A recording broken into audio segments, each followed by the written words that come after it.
종교 심리학에서는 메시아 컴플렉스라는 말이 있습니다. 내가 세상을 구원해야 한다는 강박관념에 사로잡힌 사람들을 두고 하는 말입니다. 마치 자기가 메시아인 양 세상의 온갖 고통과 악은 다 진 것으로 착각하는 과대망상의 병적 증세를 말합니다. 물론 우리는 예수님의 제자로서 세상의 고통에 동참해야 합니다. 불의가 가득한 곳에 정의를 심고 미움이 있는 곳에 사랑을, 다툼이 있는 곳에 용서를, 분열이 있는 곳에 일치를 심어야 합니다. 그렇지만 메시아 컴플렉스에 빠진 사람들은 자신이 체험한 성령의 은사를 과대 해석하고 점차 자신을 일반 성도보다 우월한 신분을 지닌 존재로 포장하는데 성령의 은사를 사용합니다. 메시아 컴플렉스에 사로잡힌 사람은 바로 자기 자신도 구원받아야 할 대상이라는 것을 깨닫지 못합니다. 세상과 남들의 문제점은 잘 알고 있는데 정작 자신의 문제점은 잘 알지 못하게 되며 점차 교회 안에서 목회적인 지도조차 받지 않고 영적인 탈선의 길에 들어서게 됩니다. 끝내 교회를 어지럽히고 예수님을 대적하는 교만하게 떨어지고 맙니다. 주로 이런 병적인 증세는 성령의 은사를 사모하는 곳에서 발생하기 때문에 우리는 은사운동의 위험성을 예견하고 건강한 신앙생활에 나갈 수 있어야 합니다. 바로 오늘 우리가 읽은 본문이 건강한 성령의 은사에 대한 중요한 몇 가지 지침을 알려주고 있습니다. 우리가 병적인 은사운동에 빠지지 않고 나도 복되고 교회도 유익하게 하는 바른 성령 은사 운동은 어떤 것일까요? 첫째, 은사는 다 하나님의 영광을 나타내야 건강한 거예요. 아무리 신출 규모란 은사라고 하여도 그 은사를 통해서 우리 하나님 예수 그리스도를 증거하려는데 집중되지 않는다면 잘못된 거예요. 하나님의 영광을 나타낸다. 12절 같이 읽어봅니다. 12절 시작. 베드로가 이것을 보고 백성에게 말하되 이스라엘 사람들아, 이 일을 왜 놀랍게 여기느냐? 우리 개인의 권능과 경건으로 이 사람을 걷게 한 것처럼 왜 우리를 주목하느냐? 아멘. 사도들에게 나타난 강력한 성령의 역사는 나사렛 예수 그리스도의 이름으로 선천적인 장애를 갖고 있었던 날 때부터 일어서지 못하는 사람을 일으키는 기적까지 불러왔어요. 그런데 11절을 보면 기적을 체험한 장애인이 베드로와 요한을 붙잡았습니다. 여기 붙잡으니라는 헬라어는 어깨에 매달리다라는 뜻입니다.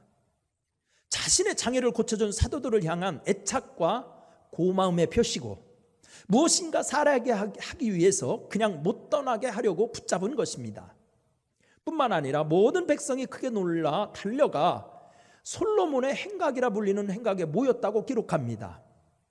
솔로몬의 행각은 성전 동표 끝에 있는 긴 회랑으로 랍비들이 주로 모여서 자유롭게 강론하던 곳입니다.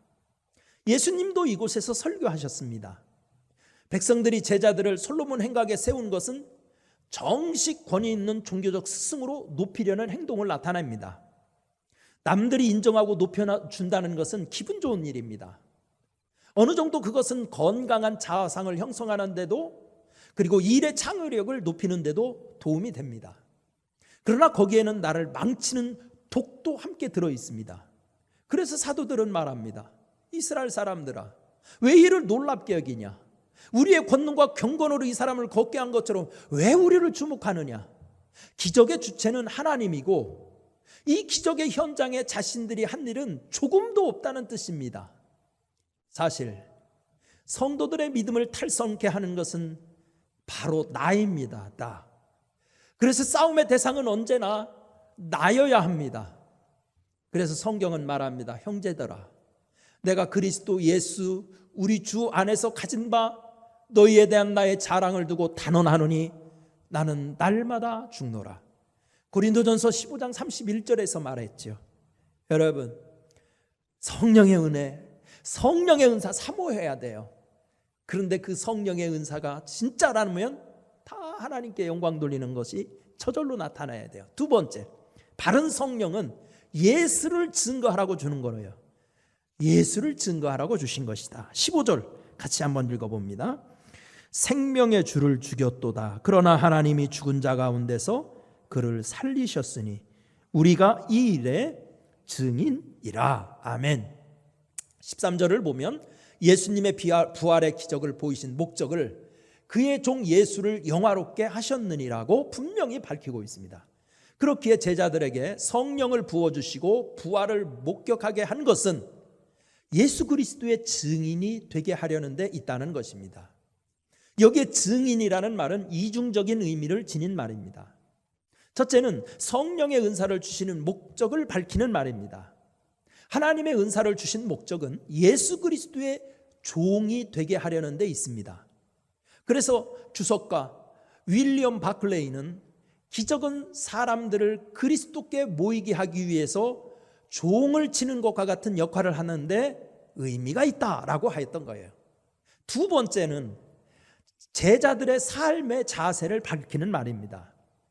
증인이라는 말은 순교자라는 헬라어의 어원과 같습니다. 제자들이 여기서 증인이라고 고백하는 것은 순교적인 삶을 살겠다고 고백하는 거나 마찬가지입니다. 성령의 은사는 순교자적인 삶의 자세로 내게 주신 모든 은사, 그것이 재물이든 시간이든 환경이든 나의 재능이든 그 어떤 달란트든 간에 주님을 위해서 쓰겠다는 말인 것입니다. 아무리 많은 은혜와 은사를 체험했어도 증인된 삶의 자세가 없으면 그것은 바른 은사가 아닙니다. 그리고 결국은 하나님의 영광을 가리게 되고 시험에 들게 됩니다.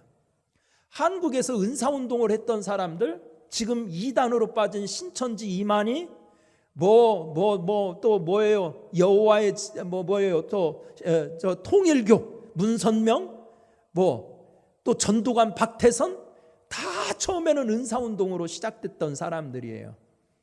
그런데 은사운동에 하면서 이런 원칙에서 벗어나니까 마귀의 유혹에 빠져서 하나님을 적대하는 자들이 된 겁니다. 여러분, 바른 은사를 사모하세요. 바른 은사를 사모하세요. 바른 은사는 하나님께 영광 돌려야 되고 예수를 증거해야 되고 그리고 목회적인 지도를 잘 받아요. 그게 정상이에요. 그거 벗어났으면 문제 있는 거예요. 유사 은사, 이단적인 은사를 받은 거예요. 사랑하는 성도 여러분, 오늘도 성령의 은사를 한번 사모해 보세요. 그래서 우리도 사도행전의 교회처럼, 사도행전의 성도들처럼 성령의 능력 속에 사로잡혀 사는 복된 성도들 되시기를 축원합니다. 은혜로우신 하나님 감사합니다. 도와주시고 축복하시며 은혜를 더하시고 복을 내리어 주시어서 우리도 올바른 성령의 은사를 체험하게 하시고 하나님께 영광, 예수 그리스도 증거하는 삶 살게 도와주옵소서. 예수님의 이름으로 기도드리옵나이다. 아멘.